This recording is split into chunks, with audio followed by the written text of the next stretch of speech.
حضرت عبداللہ بن انیس رضی اللہ تعالیٰ عنہ بیان کرتے ہیں کہ رسول اللہ صلی اللہ علیہ وسلم نے مجھے خالد بن سفیان بن ابی الحزلی کی طرف بھیجا۔ آپ کو یہ اطلاع ملی کہ وہ آپ کے خلاف لشکر جمع کر رہا ہے اور وہ وادی عرفہ اور عرفات کے درمیان موجود ہے۔ آپ نے مجھے حکم دیا جاؤ اور اسے قتل کر دو۔ کہتے ہیں میں نے عرض کی اے اللہ کے رسول صلی اللہ علیہ وسلم مجھے اس کی کوئی نشانی بتا دیں۔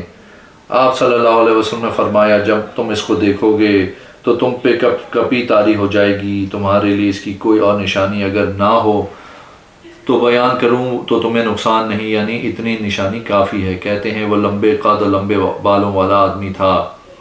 کہتے ہیں میں چل پڑا حتیٰ کہ میں اس وقت پہنچا تو نماز عصر کا وقت ہو گیا۔ کہتے ہیں میں نے سوچا مجھے خدشہ ہے کہ میرے اور اس کے درمیان کوئی ایسی چیز ہو جائے کہ میں اپنی نماز مؤخر کر بیٹھوں، لہٰذا میں نے چلتے چلتے اشارے کے ساتھ نماز پڑھ لی۔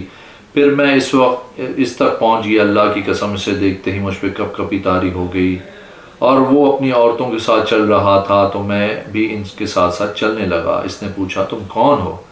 میں نے کہا میں ایک عربی شخص ہوں، مجھے اطلاع ملی ہے کہ تم اس شخص محمد صلی اللہ علیہ وسلم کے خلاف لشکر جمع کر رہے ہو، تو میں اس سلسلے میں تمہارے پاس آیا ہوں۔ اس نے کہا بے شک میں اسی کام میں مشغول ہوں۔ کہتے ہیں میں نے دل میں کہا ان قریب تجھے پتہ چل جائے گا۔ کہتے ہیں میں کچھ دیر اس کے ساتھ چلتا رہا حتیٰ کہ مجھے موقع مل گیا تو میں نے اس پہ تلوار سوار کر کے اس کا کام تمام کر دیا اور وہ ٹھنڈا ہو گیا۔ پھر میں مدینہ منورہ رسول اللہ صلی اللہ علیہ وسلم کی خدمت میں حاضر ہوا اور آپ صلی اللہ علیہ وسلم کو سارے واقعے کی رودات بتائی تو آپ صلی اللہ علیہ وسلم مجھے ایک عصا عطا فرمایا۔ میں نے وہ عصا لے کے آپ صلی اللہ علیہ وسلم کے پاس سے نکلا تو میرے دو صحاباب نے مجھے کہا اللہ کے رسول صلی اللہ علیہ وسلم تمہیں یہ کیا چیز عطا کی ہے؟ کہتے ہیں میں نے جواب دیا عصا لاٹھی ہے۔ انہوں نے کہا تم اس کا کیا کرو گے؟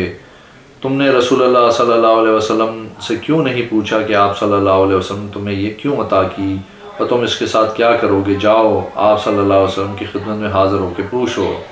کہتے ہیں میں رسول اللہ صلی اللہ علیہ وسلم کے پاس دوبارہ گیا اور عرض کی اے اللہ کے رسول صلی اللہ علیہ وسلم آپ صلی اللہ علیہ وسلم نے عطا مجھے کس لیے عطا کیا؟ آپ صلی اللہ علیہ وسلم نے فرمایا یہ قیامت کے دن تمہارے اور میرے درمیان نشانی ہوگی اور اس روز بہت کم لوگوں کے پاس عصا ہوں گے۔ کہتے ہیں انہوں نے اس عصا کو اپنی تلوار کے ساتھ لٹکا لیا، کبھی وہ اسے جدا نہیں ہوتے۔ پھر انہوں نے ساری زندگی اسے اپنے سے الگ نہ کیا۔ جب ان کا وفات کا وقت قریب آیا تو انہوں نے ہمیں حکم دیا کہ اسے میرے ساتھ ہی دفن کر دینا۔ ان کے بیٹے نے کہا اللہ کی قسم میں نے ہی اسے اس کے ساتھ کفن میں رکھا تھا۔